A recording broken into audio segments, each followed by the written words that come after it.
you wanted the best, you've got the best podcast. The hottest podcast in the world. The Chris Voss Show, the preeminent podcast with guests so smart you may experience serious brain bleed. The CEOs, authors, thought leaders, visionaries, and motivators. Get ready. Strap yourself in. Keep your hands, arms, and legs inside the vehicle at all times, because you're about to go on a monster education roller coaster with your brain. Now, here's your host, Chris Voss. Hey folks, Voss here from the ChrisVossShow.com. Gentlemen, there, ladies, things that makes official. Welcome to the big show. For over 16 years, we've been bringing you the Chris Voss Show for nearly 2,300 episodes. The CEOs, the billionaires, White House presidential advisors, the Pulitzer Prize winners, the smart people who have gone through life and had some experiences, and they've learned from them, and they're here to share their knowledge with you so that you maybe don't have to go through the same mistakes they did. Today we have an amazing young lady on the show. We're going to be talking to her about her latest book called Jumpstart Your Career in Data Centers, featuring careers for women, trades, and vets in tech and data centers. We'll be talking about a couple of other books as well. Carrie Getz joins us on the show today. We're going to be getting into it with her and her insights and how you can make your life better.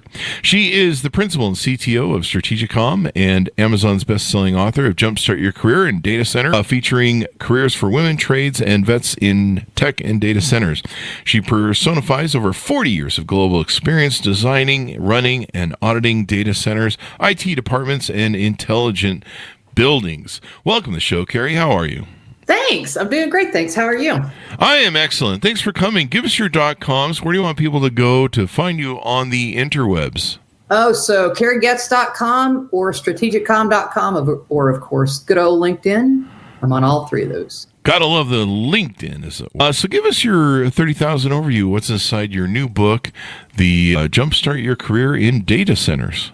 So data centers, if you don't know what they are big buildings that house all of our computing stuff. We all have personas in a data center. We all live in a data center. Most of us live in multiple data centers, whether you know it or not. And so the idea with the book is to let people know all the different types of jobs, or, at least a good chunk. There's about 300 in the book, I think.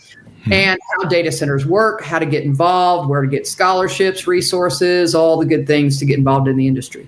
What's a data center officially? How is that defined? A data center officially is a place that stores all of our computing information, all of our data, and the building that surrounds it with the environmentals, power, cooling, all that kind of good stuff that keeps it running. So you really want to get technical. Your cell phone could sort of be considered a data center, right? It has power. It has connectivity to the outside world. It has computing capabilities, and it has storage capabilities. So that's what data centers are. They have all of those things, just in a much grander scale than your phone. And what makes them such an interesting place to work or advantageous in, the thing for your book, Jumpstarting Your Career, and people that are women, trades, and vets? Why is this really helpful to them and beneficial, I guess? I think historically, this has been sort of a male-dominated industry. A lot of the tech industries kind of are, and we really don't highlight the jobs for women and girls, even though there's plenty of those. I mean, we have everything from construction to the cloud and all things in between. So there's jobs for everybody, with and without a degree. You can get involved without a degree. You can have those companies pay for your degree if you choose to go on and get a degree.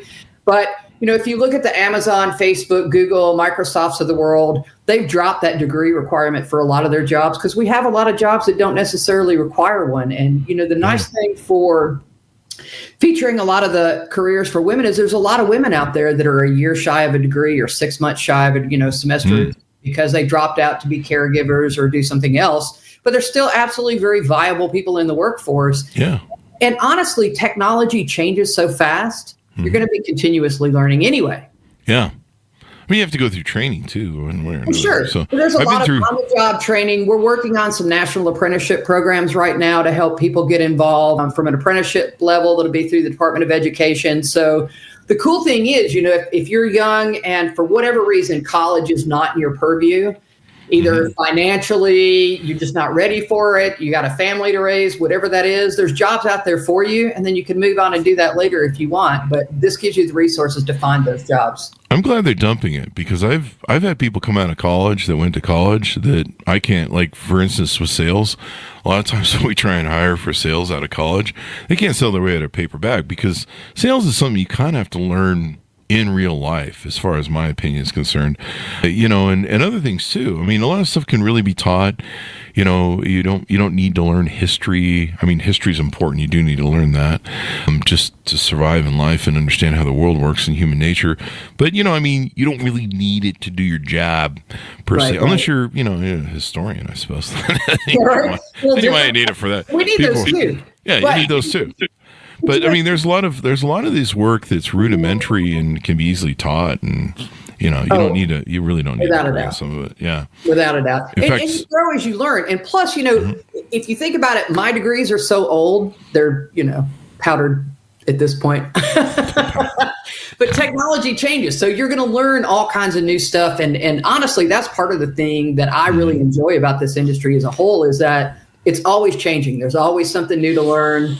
But whatever path you choose one that's gonna make you happy. And that was a big part of writing the book. Was I wanted to make sure that it could be digested in a weekend, so people could go out there and read, figure out what all the different careers are and how they work. And then that does a few things. One, it introduces them. Two, if you're going to go on an interview for a job, you now at least have something you can talk in an educated manner about, right? Mm-hmm. And to help highlight those. So I think, it helps on a lot of fronts, but I would encourage people, if you think that you have to be technical to be in this industry, you don't. If you think you have to write code, you don't. So, there's so many ways to get involved that have nothing to do with college. And people can learn a lot of stuff. The one thing I learned a long time ago, there's no corner on who has the best ideas. Everyone can contribute and everyone can be part of this. And imagine, you title this to vets and people in the trade business. I mean, there's lots of different variations of jobs that are in a tech and data center. It's not like you don't have to necessarily know computers. Knowing computers helps, I guess. But there's all sorts of different work levels in tech and data centers that need to be done.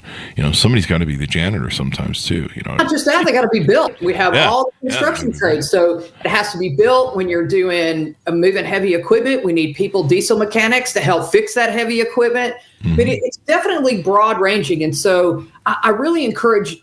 One thing we kind of do wrong, I think, in this country is when we introduce students to tech, it's through coding, right? All the little kids get a little coding program. Coding is a very specific skill. You're either good at it or you're not. And nobody wants bad coders coding anything, because their code will be awful. Yeah. So if that's not your jam, move on and find a different jam, right? But the problem is that, people equate coding with technology and don't realize that it's this big of it. Now, don't have to tell a coder that, because they all think they're way more. But really, coding is a very, very small part of the industry. There's a million things around there. So if it's not your jam, just look around. You'll find something else. If it's not your jam, look around and find something else. I probably just told how old I am with that phrase too, but hey, you and me. That's I'm going back to Welcome Back, Carter, I think, right now, or something. Right? We're going to do the jam. Let's talk about your other two books. You have two other books you have offered on your website. Tell us about those, and I'll let you decide which one to do first. Okay, so we'll start with the educator's reference, right? That's fun. Mm-hmm. So teachers that are teaching coding classes, construction classes, trades classes, ROTC, anything technology related. The educator's reference helps you add data centers to that. So now you can teach not only the code, but you can teach where the code lives and help people understand that. So it's got all kinds of classroom experiments, things you can do as an educator to add that to your trades classes, all that kind of thing.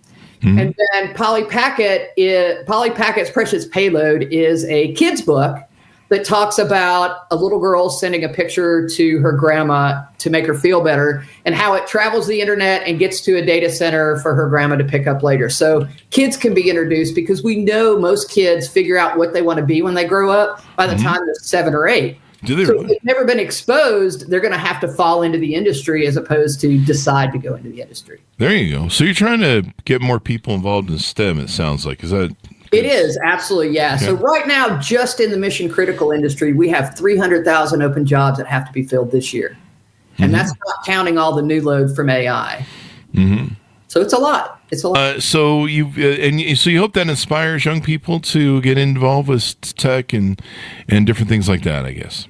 Absolutely. And the big thing is really just to introduce the depth and breadth, right? So if I say I'm a young person, and I'm trying to figure out what I want to do, and I want to travel the world, I've got 4 million miles on one airline doing data centers all over the planet. What a great way to do that, right? If you really enjoy sales and marketing, here's a way to go do sales and marketing. But hey, here's an understanding of the industry so you can be better at that sales and marketing. And so the idea here is just to kind of build the whole data center thing is an ecosystem. Everything has to live and work together and play together well on the playground.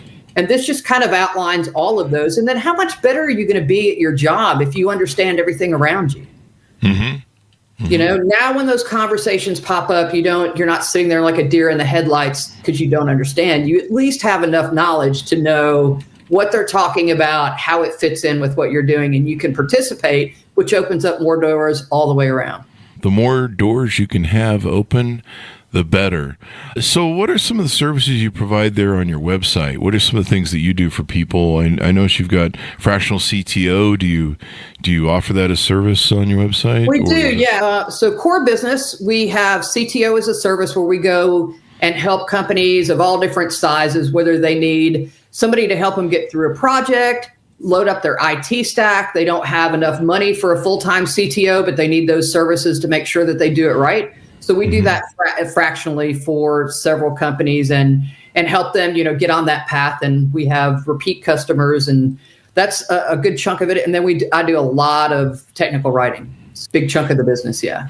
Now, flipping back to your book, Jumpstart Your Career in Data Centers, a lot of these data centers pay really well because I guess they're in tech. You have here, it's a potential starting salary of over $100,000. Absolutely, yeah. And I think that's one of the cool things, too, when you bring in all the trades. A lot of these, an electrician can become an electrician through an apprenticeship program, end up making $150,000 a year with zero college debt. Wow. Now, think about that, right? Yeah. And the same thing happens with the construction trades and all the other trades. There's so many ways to get involved. And I think it's really about opening the doors. For years and years in this country, we've pushed everybody just to the educational system. You're not going to be anything if you don't go to college, which is garbage, by the way. We all know educated idiots, so let's just put that on the table. But there's more than one path to get there, right? If you're super good with your hands, if you're neurodiverse, not everybody learns the same way. Some people that had a really bad high school experience would rather gouge their eyes out with a spoon than they had go to college. But that doesn't mean that they have nothing to offer society, right? And I think that real innovation happens when we take those people that are really good with their hands and put it with an engineer. You put those two people together, you get a very different outcome. If you take everybody and put them through college and say, here's a problem, here's how you solve it, you've just killed innovation. Innovation happens when you get all of those minds together with all of the collective backgrounds and different experiences and have them go solve a problem. You're going to get a very different outcome. Yeah, you definitely are. And if you can avoid the college debt thing, I mean, I watched the Ramsey show on TikTok. It'll come up on me. And geez, the amount of people, like there was a guy the other day, I think he's a chiropractor, and he had $460,000 in college debt. And Dave Ramsey, I think it's Dave, he asked him, he goes, do you know chiropractors? He goes, do you know how many chiropractors operate at that level? He goes, maybe 1%. He goes, you better be a 1%. It's like, holy shit. It's crazy. And I think that we've done just such a huge disservice shoving everybody into that college model. And look at the except for the college. Right, except for the college, sure. Yeah, that's how I got done a great service for their bottom line. Yeah. There's so many different ways to learn, and I think we have to embrace that, and we need to embrace all of those different pathways, because honestly, you just unlock so much when you give people the freedom to learn. One of the best management books I ever read was "If It Ain't Broke, Break It." I'm paraphrasing, but sounds like my first 10 divorces.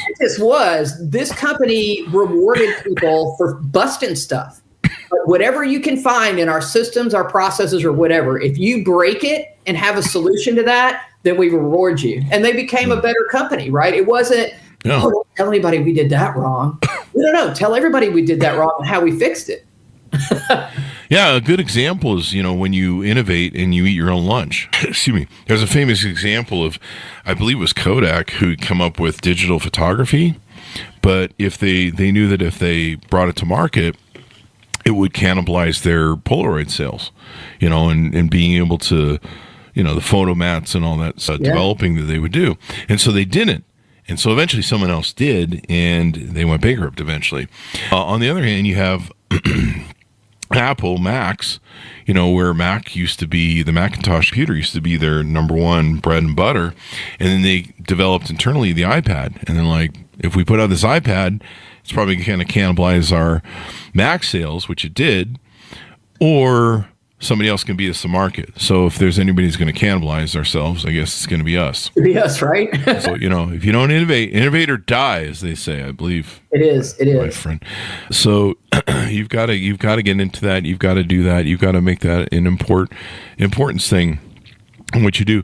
With the educator's reference for data center education, how does that work? Is that if you're a trainer at the data center, or educator's reference for data center education? It was really written for teachers. A lot of when I started working with teachers and calling in and talking to classrooms and that kind of stuff, one of the things that the teacher said is, look, we don't have curriculum for this. We don't know how to do that. And so curriculum, if you don't know, is a very, very slow moving machine. Not only that, but they make you, I have colleges that use my book. And so I have to do a new revision of that book every 2 years because you have to keep it up to date, and then nobody can sell other copies at the used bookstore, I think is part of it. But that's between me and you talking. But anyway, but curriculum is a very, very slow moving machine. And so the idea is we're not going to be able to set up a curriculum for data centers because it's going to take too long. And by then the need is butchered. So the idea is, hey, look, here's your trades class. Here's your coding class. Here's your marketing class, your pre-engineering, whatever you're doing. And this is how it applies to a data center. So it works with the Jumpstart Your Career in Data Centers. It goes through all the things. Here's the key takeaways. Here's key things for your lesson. There's one in there that talks about, all right, here's your students. Let's talk about what your environmental footprint is for Snapchat. How many snaps do you send a day? Times how many people in this classroom, times number of days of year, weeks of the year. How much power does it take to send one snap? Now let's look what our classroom does. And I think that does a lot of things because we know that data centers are going to be about 10% of power consumption worldwide very soon. Oh, yeah. Well, why don't we teach people how to be better stewards of that? How to be better stewards. We teach them how to recycle. We teach them how to, to pick the right cardboard container. We teach all that, but we don't teach them to do that digitally. So this is a way to take all of those classes and all of those subjects that have things that are applicable and add it to it. And you could use it for scouts, coding, technical merit badges, anything where you're trying to teach tech. But the idea is just to pull out and make it easy for the teacher. I have some people that send me stuff on Snapchat, but I have to turn the phone around trying to figure out which way is up or down. That's my Snapchat joke callback. Yeah. I always tell people, I'm like, hey, I got your photo on Snapchat and I'm trying to figure out which way is up on this, and is that a thing going down or up? What is that? So anyway, that's my Snapchat joke. Callback jokes on the Chris Voss Show. There's plenty of them. So what haven't we talked about that we want to tease out to people to have them get to know you better, and of course order the books and your services online? Oh, so let's touch on the children's book just a little bit.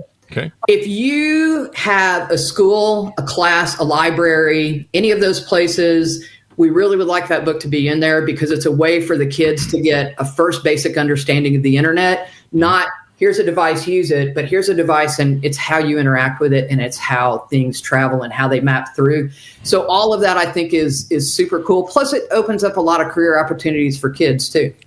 Yeah. I mean, we want more people to get jobs, more careers. We need more people to work or want to work if they want to work, I suppose. All the hype for AI right now, right? That's AI is in a data center. AI lives in data centers. If you're going to interact with AI, you're interacting with a data center. So you can do that. So give us your final thoughts as we go out. Tell people where they can find you on the .coms, and we'll take it from there. So carriegetz.com is probably the easiest one. It's got links to the books. It also has links out to the company website. Strategicom.com is the company website. And of course, good old LinkedIn. If you are an educator in the tech space or the trade space and you want somebody to come, dial in, zoom in to talk to your classroom, please reach out. I do it all the time. It's a great way just to have an introduction to students. Matter of fact, I'm doing one tonight, actually. I encourage you to get involved. And if you are a company that's in this space, we can custom print a first page on that book that you can use for marketing activities too. We try to make it, because it's important to know not just what the jobs are, but the companies that are hiring.